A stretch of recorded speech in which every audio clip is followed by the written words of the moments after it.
But the more important, perhaps in some ways, the British fleet and the French fleet and the Spanish fleet in the Mediterranean and the Atlantic suddenly noticed there was a new power on the other side of the world, and that it was a naval power, and that it had a very efficient and deadly Marine Corps, and that it wouldn't be pushed around, in fact could not be. And this was a lesson that they had not hitherto had any cause to assimilate.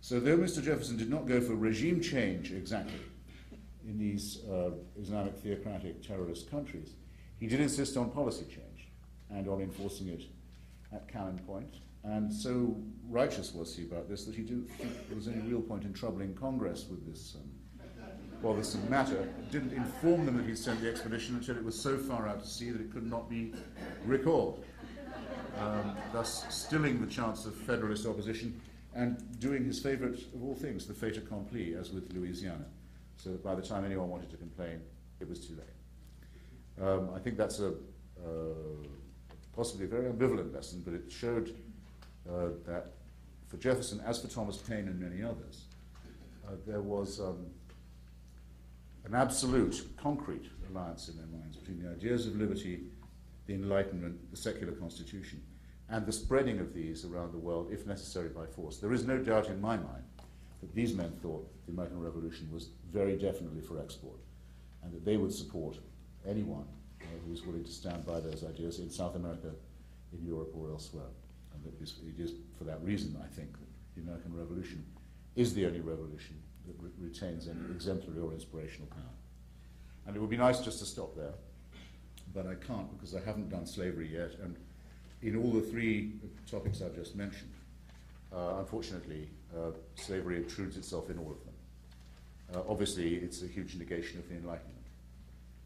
The idea that the Enlightenment is the project for the emancipation of the whole human being, and the nobility with which that idea is expressed in the Declaration of Independence is clearly flatly negated by chattel slavery, and Benjamin Franklin and Thomas Paine and Benjamin Rush were, as Jefferson was not, members of the American Anti-Slavery Society. Jefferson did try and have a prohibition of the trade written into the Declaration. He lost because the votes of Georgia and the Carolinas were needed for there to be 13 colonies, and there were powerful interests also in New York and Massachusetts, who, while they didn't own slaves, profited very greatly from trafficking in them. So there is, if you like, I don't like the phrase, but it's an indispensable one. There is an original sin at the beginning of the American Eden, and it's a sin that's very, very hard to efface. So obviously this qualifies and compromises what one wants to say about the Enlightenment, and it's true also in Jefferson's own personal life, that this issue of chattel slavery runs through his own garden, his own living room, his own bedroom, in a way that was, well, unmistakable.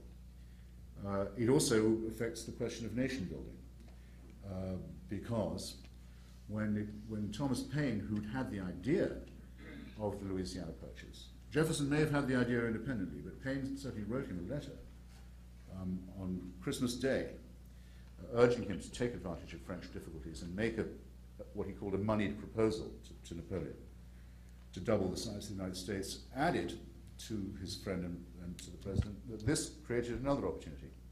The United States could be begun again, so to speak, could be made over anew, and this time no slavery should be allowed in the new territories.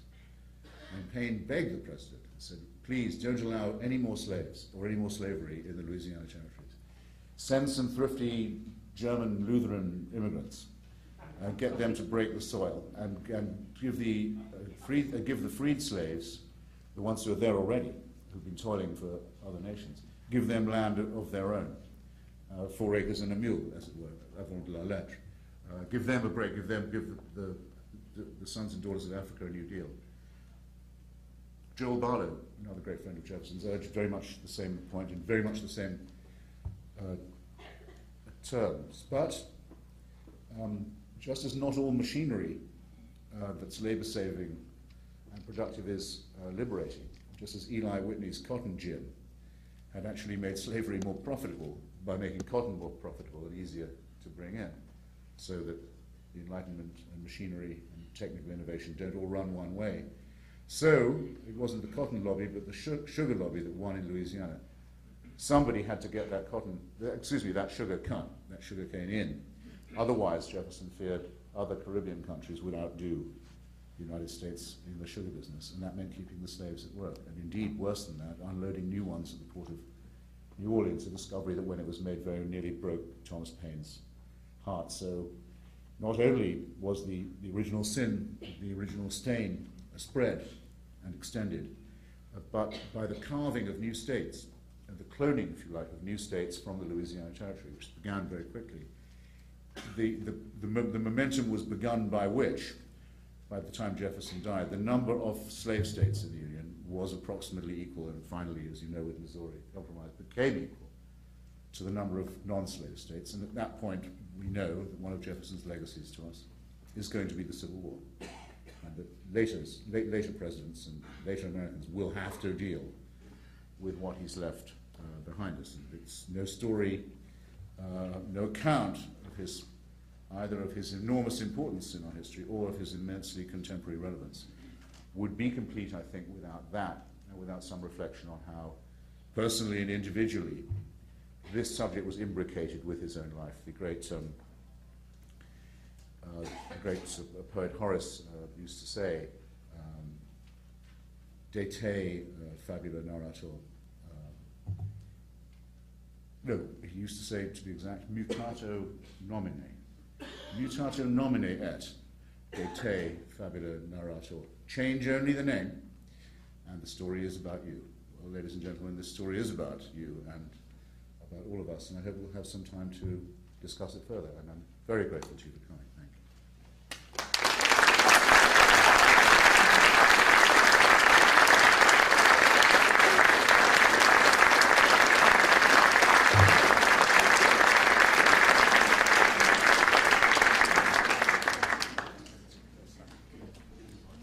Oh, you want to write them down? I was going to suggest they write questions down. Okay. We're not screening them, are we, or anything? Okay, boring questions will be torn up. I don't mind if people want to get up and ask a question, but I yield to whatever the etiquette is here. Okay, well, all of you, I think, have a card where you could write down a question. If you want to write your question down, pass it to the end, and then they'll be collected. They will not be edited out, but we get so many questions that tend to be the same that this would be a good way to organize them. While you're doing that, I'd like to ask the first question. So. Write it down. You asked for that. What could President Bush, or what should President Bush most learn from Mr. Jefferson? Well, in my opinion, he has already adopted one Jeffersonian position, which is to say that the existence of theocratic terrorist states and movements is incompatible with the existence of the United States. Coexistence with these forces is not possible, which I would add is a good thing, because it's not desirable either.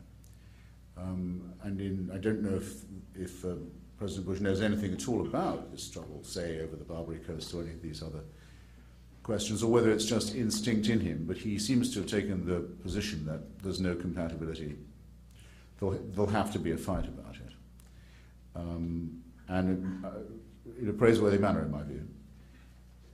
I think that he, as a Republican, might not want to cite Jefferson as his authority, but the idea that the United States should make it its business, should interest itself in the spreading of democratic ideas, is certainly a Jeffersonian one, it's not a Federalist one.